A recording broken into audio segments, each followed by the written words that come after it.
অনেক চোর আছে যারা চুরি করতে এসে নিজেরাই কমেডি শো বানিয়ে ফেলে, আবার অনেকের টেকনিক দেখলেও চোখ কপালে উঠে যায়। তো আর দেরি না করে চলুন শুরু করি আজকের চোরের কাহিনী, যা আপনাদের অদেখা অজানা। এই যে ভাইটি হাউমাউ করে কাঁদছে, ভাববেন না কেউ তাকে খুব মেরেছে। আসলে সে গিয়েছিল জিমে চুরি করতে, কিন্তু বেচারা ধরা পড়ার পর জিমের লোকেরা তাকে এমন শাস্তি দিল যার ফলে তার আত্মা হয়তো ভাবছে এর চেয়ে আমাকে পুলিশে ধরিয়ে দিলেই বড় ভালো হতো। ওয়েট লিফটিং, বুক ডাউন, লেগ প্রেস সব করানো হলো। যে চোর চুরি করতে ঢুকেছিল সে বের হলো ফুল বডি ওয়ার্কআউট করে।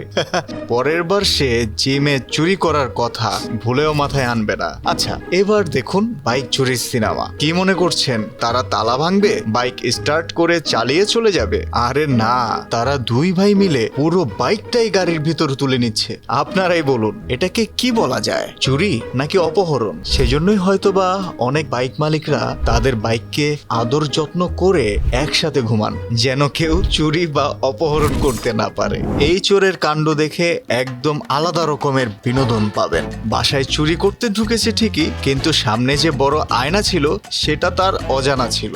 হঠাৎ করে আয়নায় নিজের চেহারা দেখে এমন ভয় পেল যে মনে হলো ভূত দেখছে।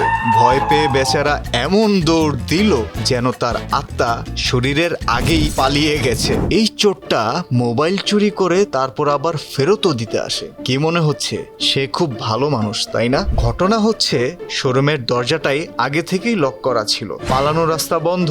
তখন সে ভদ্রলোক সেজে মোবাইল ফেরত দিয়ে বলে, ভাই আমাকে জোর করে করানো হয়েছে, মানে চুরি করতে এসে ধরা পড়লে সবাই নির্দোষ। জানি না তারা নতুন চোর কিনা, প্ল্যান ছিল দ্রুত ঢুকবে, টিভি নিবে, তারপর চটপট পালিয়ে যাবে। একজন কাঁচ ভেঙে ঢুকে টিভি খোলা শুরু করলো, আর আরেকজন ঢুকতে গিয়ে সে ভাঙা গাছে আটকে গিয়ে ধপাস করে আছাড় খেলো।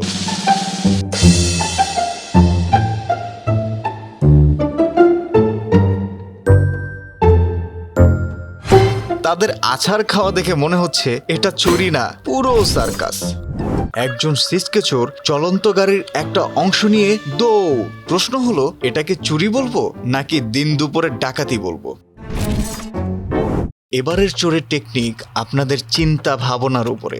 ঘটনার দিন একজন বাইকার এমন ভাব করে যেন বাইকটা নষ্ট হয়ে গেছে। পথচারী সাহায্য করতে যায় আর তার সাথে আরেকজন সাহায্য করতে যায়, আর সেই সুযোগেই মোবাইলটাই গায়েব। মানে মানুষের উপকার করতে গিয়েও পকেট খালি।